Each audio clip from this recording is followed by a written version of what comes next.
Muy buen día a todas, a todos, todes de los presentes. Estamos muy contentos, contentas de estar aquí en esta mesa número 7 que plantea desafíos para el resguardo del diseño escénico. Les doy la bienvenida a nuestros expositores de territorios diversos, desde Costa Rica, Colombia, Uruguay y Brasil. Estas propuestas nos invitan a pensar el archivo, la memoria, la visualidad y el oficio desde un enfoque sensible, encarnado, situado del diseño escénico. Eso es algo que cruza estas 4 presentaciones que veremos el día de hoy. Y vamos a partir con Catherine Rodríguez Hernández de Costa Rica, que es licenciada en Planificación Económica y Social por la Universidad Nacional de Costa Rica y egresada de Diseño de Moda del Instituto Nacional de Aprendizaje. Becaria Fulbright, obtuvo un Master of Arts en Textiles y Diseño de Moda con mención en vestuario teatral en la Universidad de Nebraska-Lincoln. Su trabajo articula diseño textil, memoria cultural y territorio a través del vestuario. Vamos con la presentación de Catherine.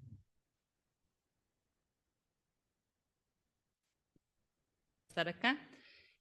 Bueno, yo vengo a compartirles un poco un trabajo que hice que en realidad es como una transversalidad de las distintas disciplinas no, se ve así. Ya, un poco pequeño, ok. Que son de las distintas disciplinas por las que he pasado. Yo soy cientista social, trabajé mucho con el tema de desarrollo en proyectos comunitarios y con eso aprendí mucho de la evolución histórica y dinámicas sociales de Costa Rica y cuando me puse en temas de vestuario, de diseño de modas, quise conjugar ambas cosas. Entonces, a través de los años es una propuesta que hice, que es la interpretación de la historia de Costa Rica a través del diseño de vestuario. Eh, ¿Es allá? ¿Es allá? ¿No? No sirve. Si quieres la pasas, porque por acá no. Ok, entonces un poco la premisa es si el diseño conceptual de vestuario podía ser utilizado como un objeto epistémico. Es decir, yo quería saber si solo la ropa podía educar a alguien en algún tema en específico a través de algún medio espacial. Eh, y bueno, ¿verdad? Ya poner el vestuario o la prenda en relación con una audiencia para ver si ellos podían aprender algo. Intento de nuevo y sí, ok.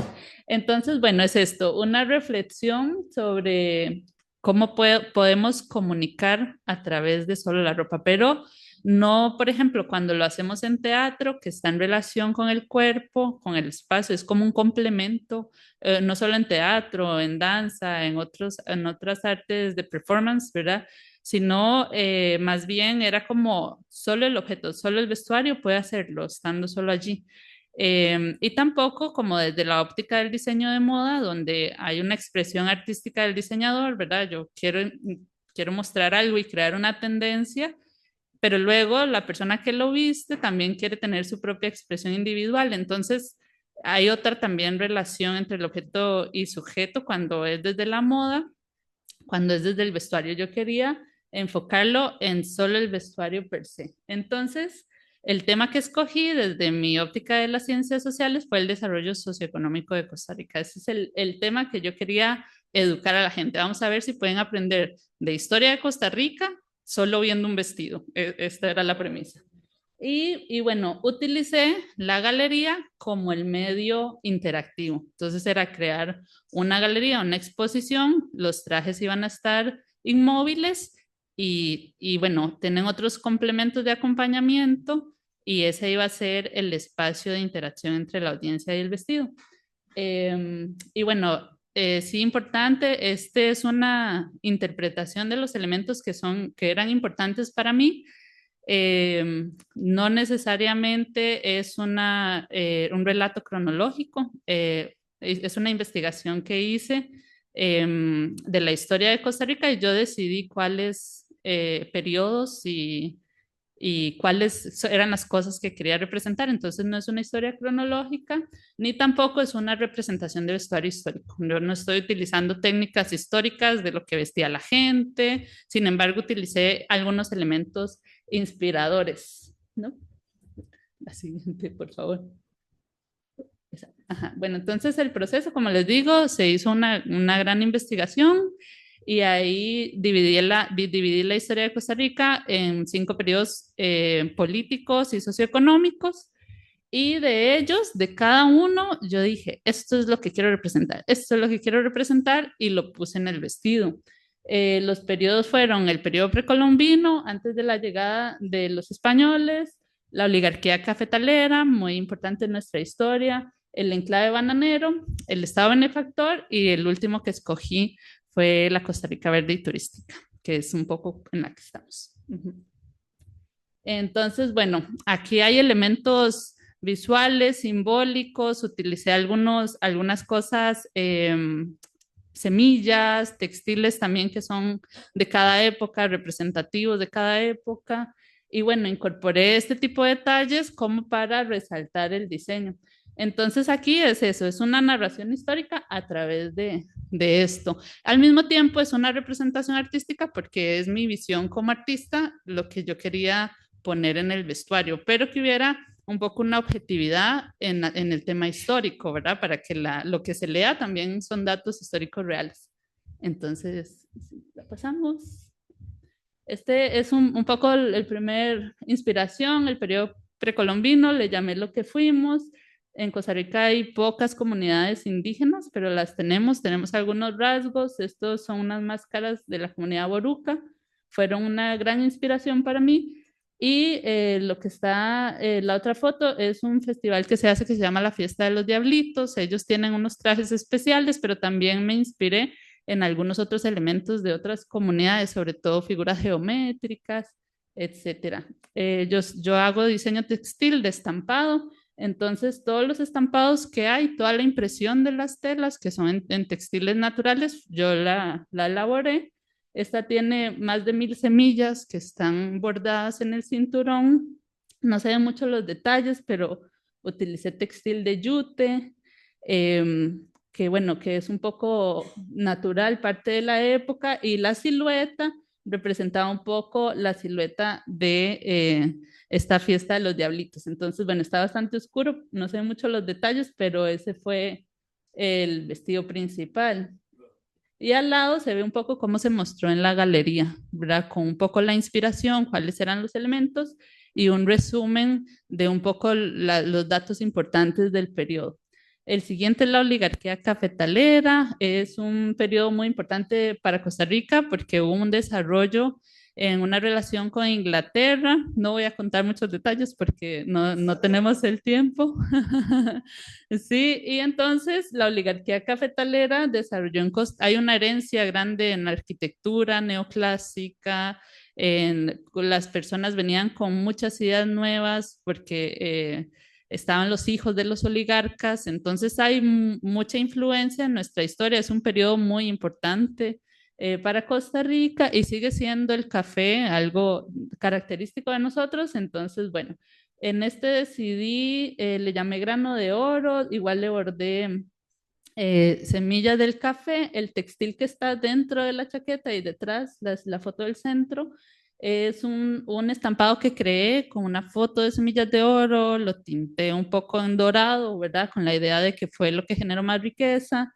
Y la silueta sí era una silueta fue la única que hice con silueta masculina porque era el género masculino, los más importantes de los oligarcas, o por lo menos históricamente es lo que los nombres que resaltan. Entonces lo convertí en silueta femenina para darle este giro, pero en realidad esa fue un poco la inspiración también, esa energía masculina. El enclave bananero, me inspiré muchísimo, bueno, la United Fruit Company, yo me inspiré muchísimo en el libro Mamita United, es un libro de un escritor nuestro, Carlos Luis Fallas, que relata cómo era la vida en las bananeras a principios de 1900 y entonces para mí eso fue una gran inspiración, además de la fruta del banano en sí. En Costa Rica, después del café, nosotros traíamos el café a Chile, de Chile, lo llevaban a Argentina por el Pacífico.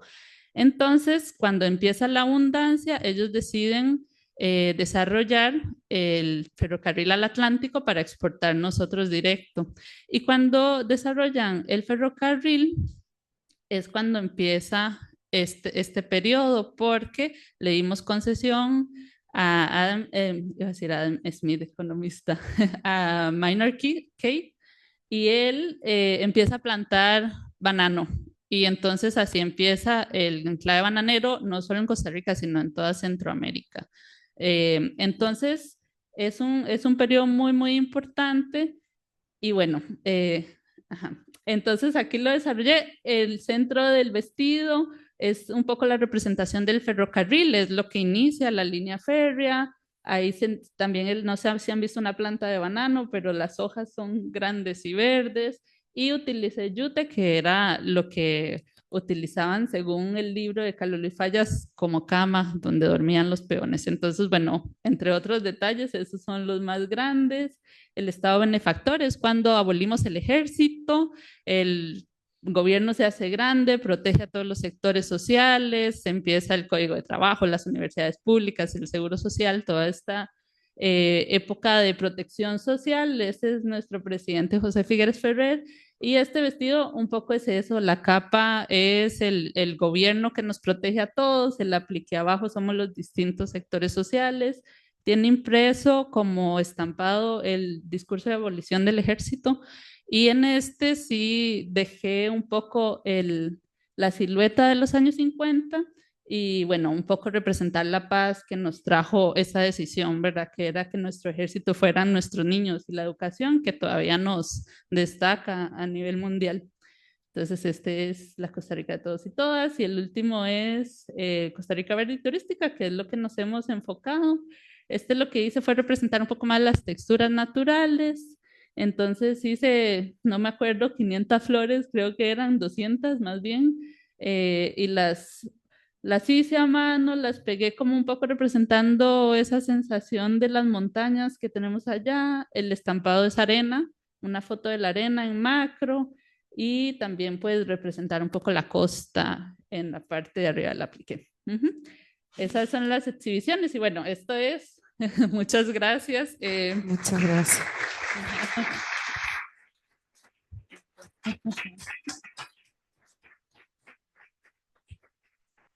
A continuación escucharemos a Clara María González Jaramillo de Colombia. Le recordamos a los expositores que tienen 10 minutos de presentación.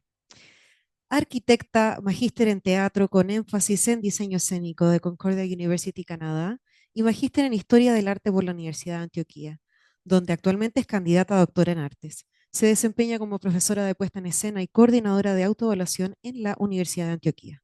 Su investigación propone una metodología sensible y documental para reconstruir la historia de la escenografía operática en Colombia. Bueno, muchas gracias. Yo hablo demasiado, entonces voy a más bien a leer un poco, porque si no me extiendo un montón. La escenografía para ópera en Colombia no se estudia, no se investiga y no se documenta. Esa frase puede parecer un poquito exagerada para muchos, pero es la conclusión lamentable a la que llegué cuando inicié la pesquisa necesaria para construir mi proyecto de tesis doctoral sobre la historia de la escenografía para ópera en mi país. Yo esperaba encontrar videos, registro fotográfico, material de archivo que me permitiera pues reconstruirla, pero la realidad era otra y el registro audiovisual es escaso, las fotografías de las producciones son en su gran mayoría acercamientos a los actores que no muestran nada del espacio, y el material de archivo está diseminado, desordenado, incompleto. Bueno, creo que es un problema común a muchos de nuestros países, según he visto en las presentaciones. Mi interés personal y profesional como escenógrafa y como docente del Departamento de Música de la Universidad de Antioquia me obligaron entonces a buscar otras posibilidades en otros modos de hacer historia. Allí entonces renuncié a la idea original de estudiar el diseño mismo de las escenografías para ópera en Colombia y emprendí una búsqueda que pretende entender las características de nuestro oficio en el país, desde su componente artístico, por supuesto, pero también en términos de gestión, de valoración del trabajo y de la dinámica de las producciones. Se convirtió para mí en una obsesión comprender las razones por las cuales la condición efímera de nuestro trabajo se transpone también al casi inexistente archivo. Mi trabajo busca entonces, más allá de construir una historia oficial, que sabemos que es básicamente imposible, recopilar historias en las que se dé validez no solo a la información institucionalizada, sino a la narrativa experiencial de sus participantes. Lo que hoy vengo a compartir con ustedes es la ruta metodológica que me he trazado para la investigación, basada en el diálogo entre esquinas, que aunque parecen opuestas, se convierten en complementarias para la elaboración de un relato que viaja entre el mundo de la memoria y el del acontecimiento objetivo. Los primeros conceptos surgen entonces del debate entre lo ético y lo émico, propuesto inicialmente por Kenneth y Evelyn Pike, aplicado a la lingüística, y luego fue desarrollado por Marvin Harris desde la antropología. Al abordar la investigación, una investigación desde lo émico, se intentan descifrar el contenido simbólico y el contenido subjetivo del comportamiento interno de la comunidad estudiada. Mientras que por el otro lado, con el modo ético, buscamos una mirada objetiva y externa a las dinámicas culturales a partir de conclusiones científicas que no necesariamente tienen sentido para los miembros de la comunidad, aunque a veces sí lo tienen, por supuesto, pero nacen del análisis del investigador desde el estudio de su objeto. En mi investigación, el viaje entre la información objetiva y en ocasiones generalizable, proveniente de un observador externo al objeto de estudio, que sería la mirada ética, y la información interna y culturalmente específica, que sería la émica, que proveen tanto los entrevistados como el mismo investigador como miembro de la comunidad estudiada, permiten consolidar una versión en la que la objetividad científica y la sensibilidad cultural se complementan. Y allí aparece entonces la otra aproximación metodológica que ha sido útil para mi estudio, que es la autoetnografía. Esa rama de la antropología, como muchos saben, surgió en los años 70 del siglo XX como resultado a la crítica al modelo hegemónico del positivismo en la investigación de las ciencias sociales, que buscaba la producción de un conocimiento lo más objetivo posible a partir de la separación entre el investigador y el objeto de estudio. La autoetnografía lo que dijo fue, bueno, esto no es viable, el investigador debe hacer parte de esa narración. Rechazaron entonces la idea de que los etnógrafos debían esconderse pues en esa aura de objetividad e inocencia. Esa aceptación de la posición vulnerable que tiene el investigador cuando está involucrado física y sobre todo emocionalmente con su campo de estudio y haciendo parte pues del proceso y la experiencia, pues nos constituye una herramienta que es muy valiosa y que para mí fue muy tranquilizadora para el estudio de las artes, donde incorporar la sensibilidad del artista, investigador, como fuente de información y no como un obstáculo, puede resultar muy provechoso. La autoetnografía, entonces, en sus vertientes sensible, que fue la promovida por Caroline Ellis, y analítica por Leon Anderson, añaden a esta construcción subjetiva de la memoria la postura y experiencia del investigador y reconoce los sesgos que parten de nuestro compromiso con el campo de estudio. Este asunto, muy generalizado en el estudio de las ciencias sociales, donde muchos indagamos sobre temáticas que no solo nos interesan, sino con las que estamos comprometidos emocionalmente, es importante pues, hacerlo parte del relato. Incorporando las experiencias de vida de los escenógrafos entrevistados y las propias, acogiendo los sesgos que tienen nuestras narraciones y analizándolas a la luz de la información objetiva recopilada mediante documentos y material de archivo, por más difícil que sea esa parte, he emprendido un viaje entre lo sensible y lo analítico que permite una mirada integral al panorama de la escenografía para ópera en Colombia, en mi caso, pero que puede bien aplicarse al estudio del oficio en otros ámbitos y nos permite comprender el pasado y el futuro del oficio mientras motiva nuevas reflexiones acerca de sus posibilidades futuras. El título de mi trabajo, Historias de la escenografía para ópera en Colombia, pone en evidencia la pluralidad de las historias recopiladas a través de entrevistas a los escenógrafos que han hecho ópera en el país, a los testimonios de técnicos, directores y artistas de la ópera colombiana y por supuesto a mi experiencia personal como profesional en el campo. Y aquí hago un paréntesis para contextualizarlos un poco sobre mi recorrido, porque cómo llegué yo a esto. Yo me formé profesionalmente como arquitecta primero en mi país y luego como diseñadora de escenografía, iluminación y vestuario en Montreal, en Canadá. Y al regresar a Colombia me encontré con un campo muy precario, similar al que ya otros han mencionado en sus respectivos países, y el cual viene lleno de incomodidades, inconformidades, frustraciones y todo lo demás. Actualmente trabajo, como les contaba anteriormente, en un departamento de música, donde irónicamente he encontrado mayor receptividad a los procesos de creación del espacio escénico que en el mismo departamento de teatro. Y es por esto que he terminado trabajando con ópera, una práctica que para muchos es eurocentrista, colonial, anacrónica y todos los demás adjetivos que se le añaden a este término. Sin embargo, este lugar me ha permitido explorar nuevas maneras de interpretar el género desde nuestro territorio y se ha convertido en un reto muy interesante para apoyarme en el diseño a la hora de llegar a nuevos públicos. Volviendo entonces a la propuesta metodológica, entre aquellas historias de la escenografía para ópera en Colombia está también la mía, que en diálogo con las perspectivas aportadas por los demás informantes y colaboradores construye un relato unificado. Para esto ha sido también de vital importancia el aporte de Alessandro Portelli al proceso metodológico desde su reflexión sobre la historia oral. Portelli nos advierte que en los relatos construidos por entrevistado y entrevistador conjuntamente, porque son una conversación, las faltas a la verdad o las mentiritas que aparecen en esas entrevistas no siempre son fallos a la memoria, sino que son asuntos que vale la pena revisar. Y aquí les traigo una cita que recoge muy bien eso y nos dice: los entrevistados informan no solo los hechos, sino lo que estos significaron para quien los vivió y los relata. No solo respecto de lo que las personas han hecho, sino sobre lo que querían hacer, lo que creían hacer o sobre lo que creían haber hecho, sobre las motivaciones, sus reflexiones, sus juicios y racionalizaciones.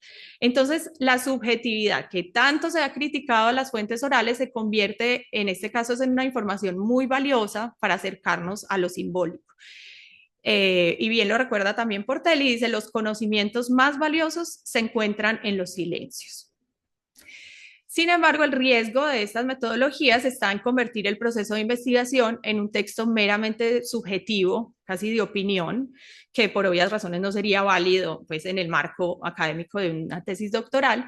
Y para enfrentar esta problemática, entonces sumé a mi ruta metodológica el trabajo de archivo y de recopilación documental. Entonces, si bien ese material directamente relacionado con el diseño de escenografías para ópera en Colombia es muy limitado, las críticas, recortes de prensa o incluso a veces los programas de mano me han permitido comparar la información resultado de los relatos orales y complementar el análisis de ambos tipos de fuentes.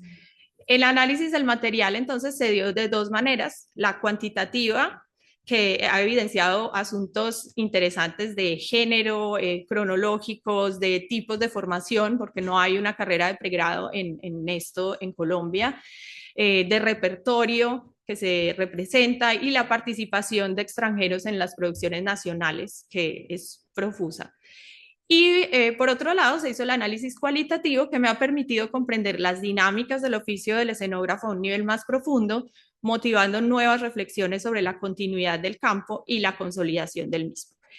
El resultado de esta investigación es entonces un ejercicio de historia oral y autoetnografía que, puesto en diálogo constante con el material documental y de archivo, permite reconstruir nuestro pasado de una manera sensible y experiencial, pero también objetiva y analítica. Espero que esta mirada aporte a la construcción de un corpus conceptual y de memoria que nos ayude a darle a nuestra disciplina el lugar que merece en Latinoamérica. Muchas gracias. Gracias, Clara María.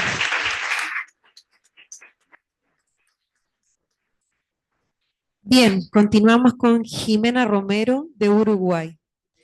Licenciada en Artes Plásticas y Visuales, actualmente cursa la maestría en Arte y Cultura Visual en UDELAR. Es investigadora asociada al CIDAE del Teatro Solís, iluminadora con más de 15 años de trayectoria y docente en iluminación escénica en instituciones como el CURE o el Polo Educativo Tecnológico Arrayanes. Su ponencia reflexiona sobre los patrones visuales de la iluminación y propone un archivo específico para el análisis y la preservación del diseño lumínico. Bueno, muchas gracias. Es una enorme alegría estar acá y que esto ocurra.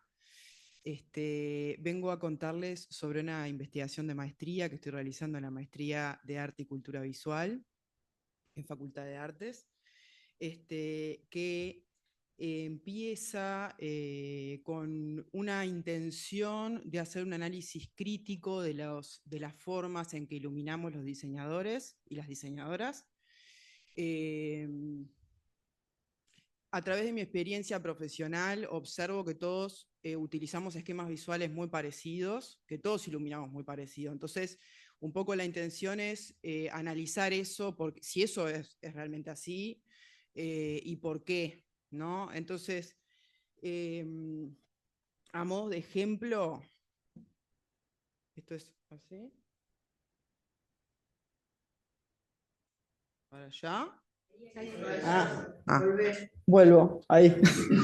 Como a modo de ejemplo muy simples para que comprendan un poco esto que pienso a partir de mi experiencia, es que nosotros iluminamos o pensamos, veo que hay como un cierto deber ser medio tácito ahí, en que tenemos unas formas de iluminar que son correctas y otras no, y entonces el teatro debemos iluminarlo con una predominancia de luz de frente. Bueno, la danza parece que deberíamos iluminarla con una predominancia de luz lateral y la música con una predominancia de contraluces y efectos. Entonces, cuando me enfrento a esto, me pasa esto mismo de que no encuentro, no puedo acceder a los diseños, no tengo cómo acceder a los diseños de manera pública y no tengo ningún material teórico que me sirva de base para hacer un análisis del diseño de iluminación.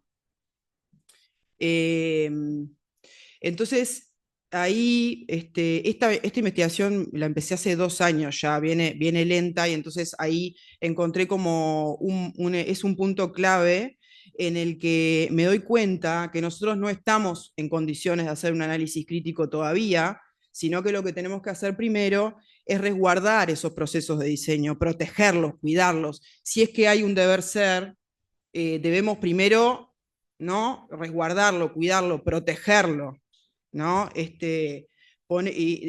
de esta manera poner en valor el diseño de iluminación a través de la materialización de los procesos y resultados.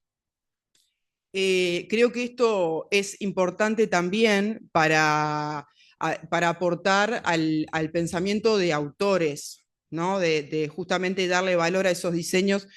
Nosotros en este congreso estamos hablando o vamos a hablar sobre derechos de autor, ¿no? Creo que ahí estamos también un paso antes, que es considerarnos los diseñadores, específicamente de iluminación, autores, considerarnos investigadores, considerarnos productores de conocimiento nuevo, ¿no? Claramente vemos la autoría en la dramaturgia, en las puestas en escena, en la dirección de los espectáculos, pero estamos, me parece, un poco lejos en Uruguay de vernos a nosotros mismos como autores y darle el valor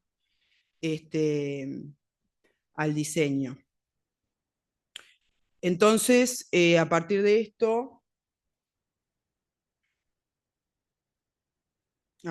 esta no la estaban viendo, a ver. ¿Esta no la estaban viendo recién? Ah, bueno. Está. Bueno, estos son los objetivos de la investigación y lo que les acabo de decir. Entonces, todo esto deriva en que esta etapa, creo que la investigación sí va a seguir siendo más amplia, pero esta etapa de investigación consiste en la creación de un archivo de diseño de iluminación escénica que sea colaborativo, contemporáneo y uruguayo. Estas características devienen de mi postura como investigadora. Yo soy diseñadora de investigación, soy uruguaya, trabajo actualmente, entonces yo me pongo dentro del problema. No considero que la red de conocimientos y la transformación y un cierto concepto de verdad es esencialmente construido en red de conocimiento, de experiencias y de subjetividades. No veo la objetividad como algo que sea un valor para esta investigación. Sí, las subjetividades y la construcción a través de las subjetividades de mis colegas. Esto también tiene que ver con un interés mío permanente de buscar espacios colectivos y de saber cómo trabajan mis colegas, ¿no? Los diseñadores de iluminación, a pesar de que siempre trabajamos en equipo, entre nosotros trabajamos muy solos. Desde mi punto de vista, yo siempre he tenido la necesidad de saber cómo trabajan mis colegas y de compartir los procesos. Entonces, como eso no lo he logrado de otras formas, bueno, esta investigación un poco quiere eso, quiere traerlos, como yo no pude integrar o no hemos podido integrar un colectivo de colegas, bueno, a través de la academia, como de un costadito, los traigo a mi investigación de alguna manera. Y bueno, y es colaborativo porque claramente tengo que conversar con mis colegas para pedirles el material, porque no está en otro lugar, ¿no? Entonces, bien. Ahí también me empecé a cuestionar cómo conformar este archivo, cómo lo elijo, por mis amigos, mis amigas, por género, por generación, por tipo de espectáculo. Y bueno, y ahí resuelvo tomar la sala Zabala Muniz del Teatro Solís, que es la sala más pequeña, como referencia. Digamos, los que van a estar dentro del archivo van a ser todos diseños que estuvieron en esa sala. Esto, bueno, algo fundamental para esto es que el CIDAE, el Centro de Investigación, Documentación y Difusión de las Artes Escénicas, está allí, entonces estoy trabajando con ellos. Ellos me están armando unas planillas en donde me ponen toda la programación por año, ¿no? Con la fecha, el espectáculo, el productor o productora y el tipo de espectáculo, y yo estoy agregando a esas planillas la información del diseño de iluminación. Entonces, eso lo tengo allí en el Solís y no en otra sala. Eso es algo bastante importante. Después, la Zabala tiene otra característica, que es que tiene diversidad de frentes, ¿no? Se puede usar un frente, 2, 3 o 4. Eso también creo que le aporta. Algo importante también de elegir una sala, como que el factor común sea ese, es que para el posterior análisis permite como tener eso, como una referencia concreta, un factor común que permite como analizar otras cosas posteriormente, ¿no? O por lo menos eso creo. Otra característica de la Zabala es que tiene diversidad de programación, ¿no? Tanto en cuanto a tipo de espectáculo como teatro, música, danza, como también oficiales o independientes, ¿no? Allí trabaja la Comedia Nacional, que es el elenco estable, pero a su vez la programación independiente es abundante.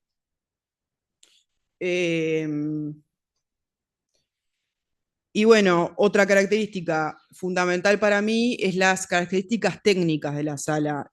Es una sala que técnicamente es buena, tiene buena equipación, cantidad, y además tiene mucho tiempo de montaje, tiene cantidad de técnicos, ¿no? Por ser una sala estatal, tiene un funcionamiento, mucho tiempo de montaje dentro del contexto, ¿no? Que creo que es igual en toda Latinoamérica, siempre son cortos los tiempos de montaje, pero bueno, dentro de ese contexto es una de las salas en Uruguay que te permite mayor tiempo.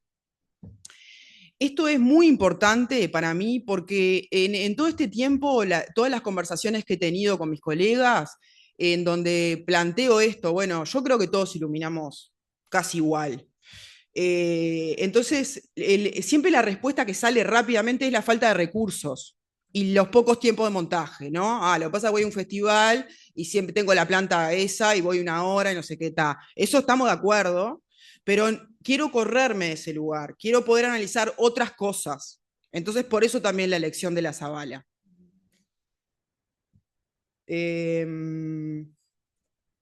Bueno, esto es una lista de mis colegas que van a participar, hasta ahora confirmados que van a participar del archivo. Es una lista por orden de aparición, digamos, porque justamente estoy trabajando con estas planillas que me está colaborando del CIDAE. Entonces, bueno, por las fechas, bueno, puse esta lista que son, en realidad hay más, esto es del año 2022, hay algunos más. Pero no muchos más, o sea, más o menos ya conversé con todos los de ese momento. Afortunadamente hay colegas uruguayas acá, afortunadamente hay 2 colegas que están aquí y están acá, ¿no? Eso es como lo fundamental para mí, digamos, es como traerlos, como que yo quiero traerlos y que podamos todos empezar a eso, a conversar y a vernos como investigadores un poco, ¿no? Un poco a vernos como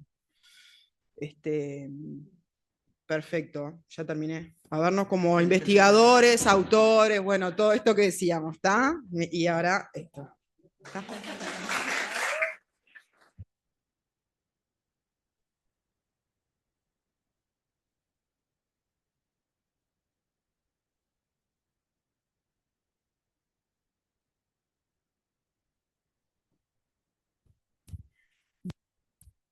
Aló, aló.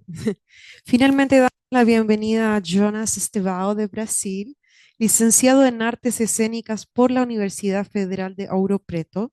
Actualmente cursa la maestría en Artes Escénicas en la Universidad Federal de Minas Gerais con beca CAPES. Iluminador escénico formado en el CEFART del Palacio de las Artes, trabaja como asistente de estudio en el SENAC São Miguel Paulista. Su investigación revisita la obra de Louis Fuller, repensando la danza serpentina desde una perspectiva crítica de la visualidad escénica. Boa tarde, quer dizer, bom dia. Eu vou pedir desculpas para vocês porque eu não falo espanhol, então vou apresentar em português, falando bem devagar para a gente poder conseguir se entender. Ah, deu certo o slide, que bom. A minha pesquisa de mestrado, ela tem como foco a bailarina Loie Fuller, que ela é uma bailarina do final do século XIX, início do século XX, mas a minha inquietação, ela não está exatamente na dança dela, que é a dança serpentina, eu vou mostrar um vídeo mais para frente, mas sim em como que ela construiu essa dança a partir da visualidade. Então, quais elementos ela usou na luz, quais elementos ela usou no figurino. Então, eu parti primeiro do... Cadê?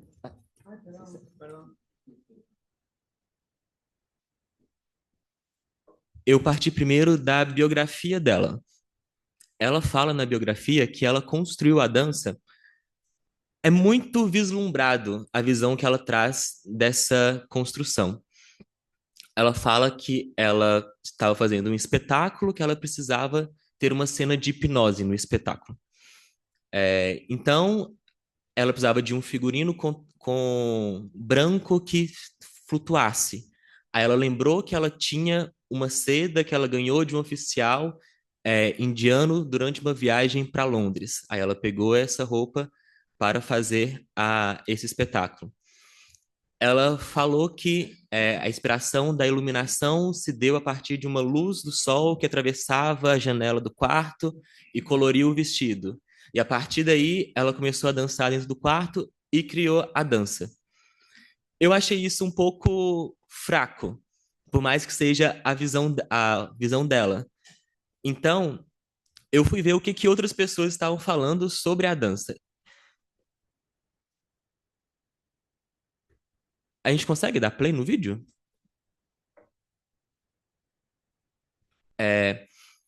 Aí eu fui ver o que outras pessoas estavam falando sobre essa dança.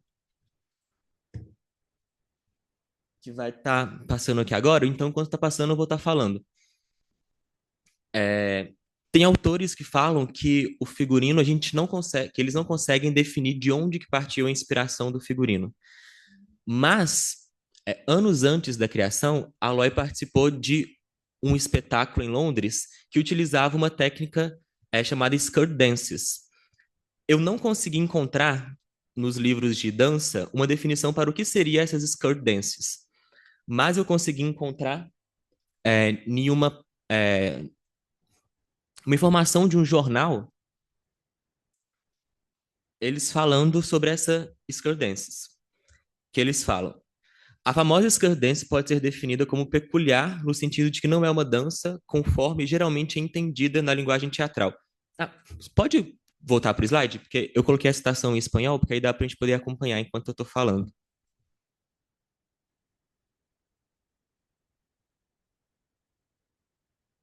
Não está indo. Pode passar para o próximo também, por favor?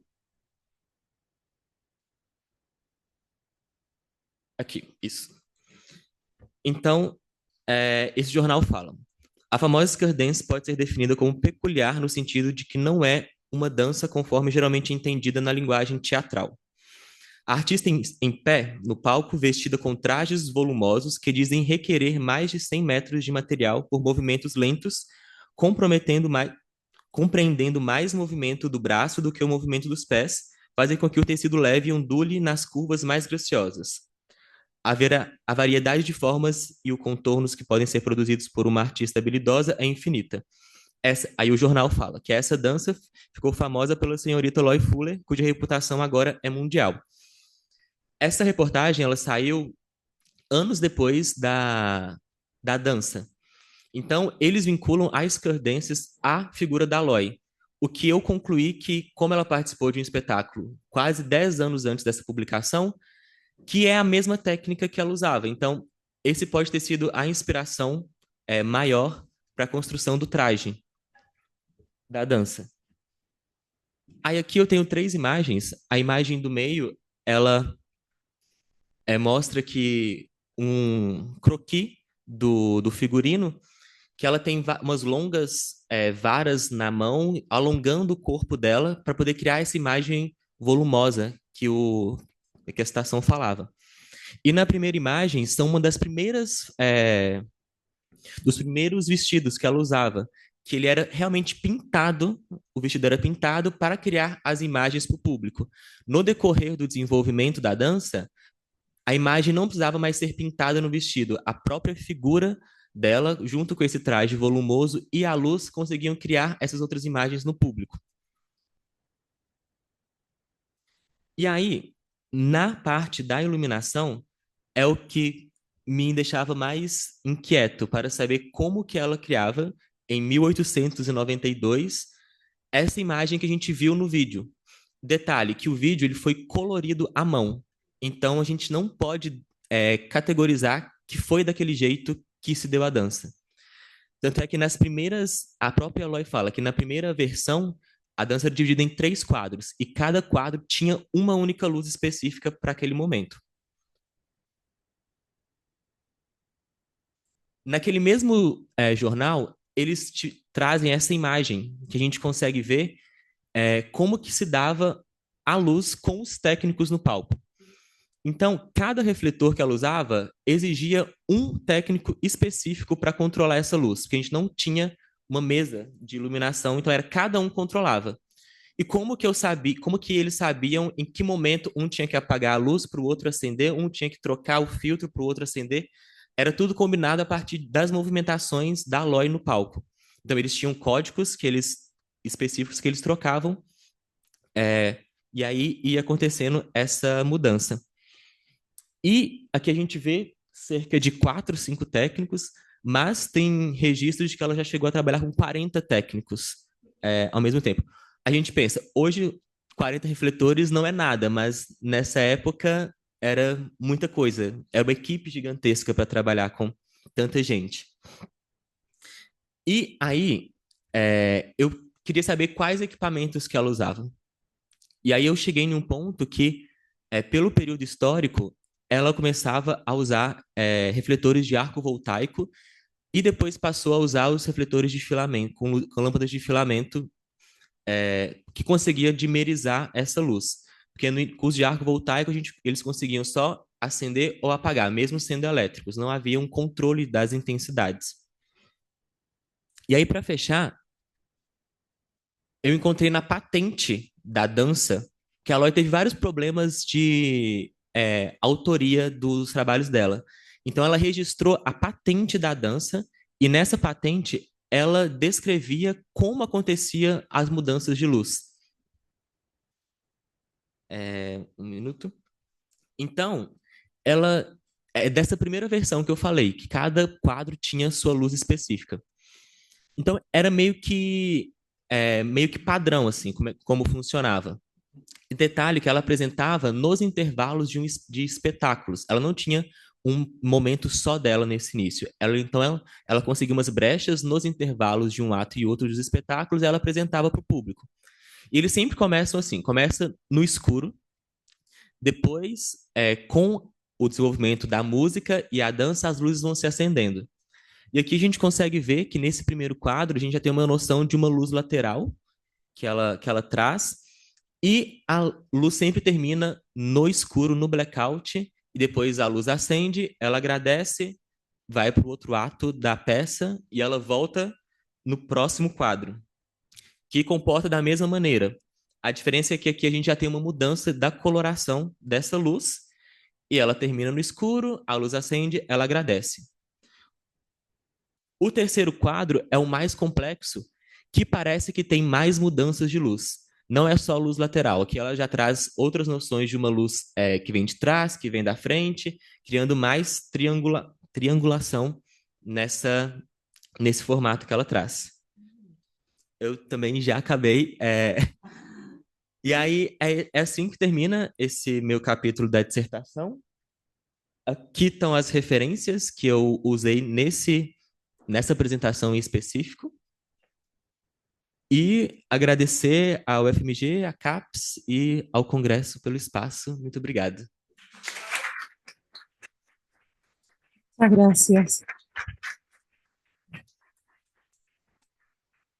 Bueno, en honor al tiempo, vamos a hacer una suerte de resumen de lo que vimos hoy. Hay algo muy interesante en todas las ponencias, que es que hay un deseo por el resguardo, hay un deseo por el rescate creativo, por el archivo y la memoria, por el convocar desde el reunir el trabajo de los colegas, por el pensar críticamente el trabajo del diseño y las artes. Eso significa que hay un deseo por la preservación y por la crítica a través del diseño escénico y la constatación de la necesidad de un resguardo. Por lo tanto, les dejo la pregunta: ¿qué significa para ustedes o cuál es la urgencia que constatan hoy en sus territorios respecto a el resguardo del diseño escénico desde un espacio crítico que está pensando el hoy en sus distintos países?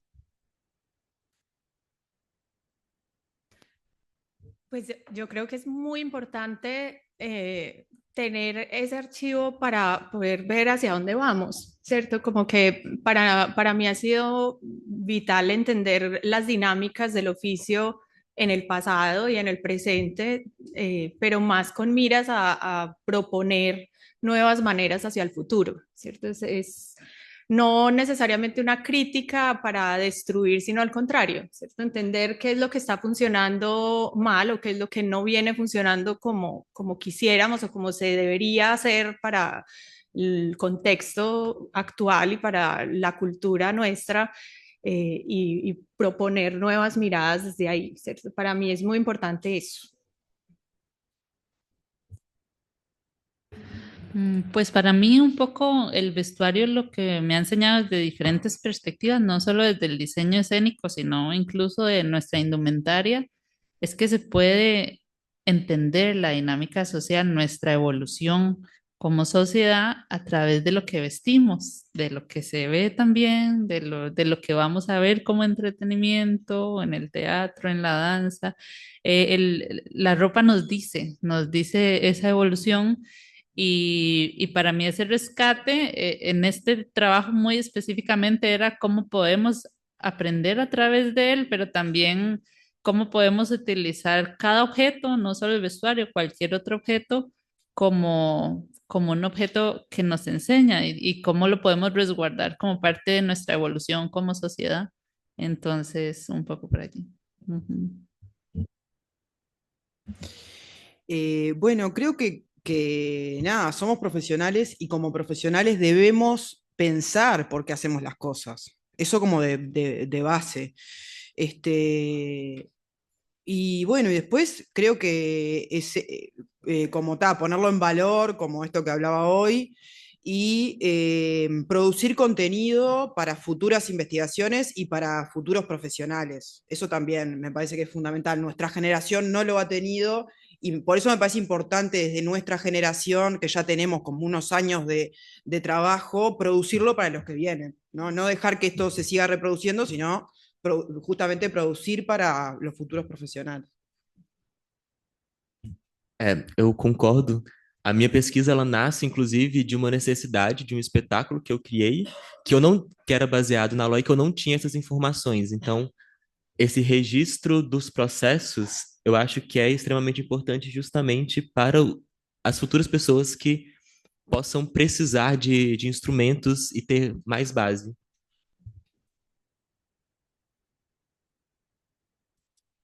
Quería saber si es que existe algún comentario de parte del público respecto a las exposiciones. Bien. En honor al tiempo, entonces, finalizamos. Queremos darle las gracias a los expositores por el tremendo trabajo de rescate y resguardo que están haciendo desde el diseño escénico.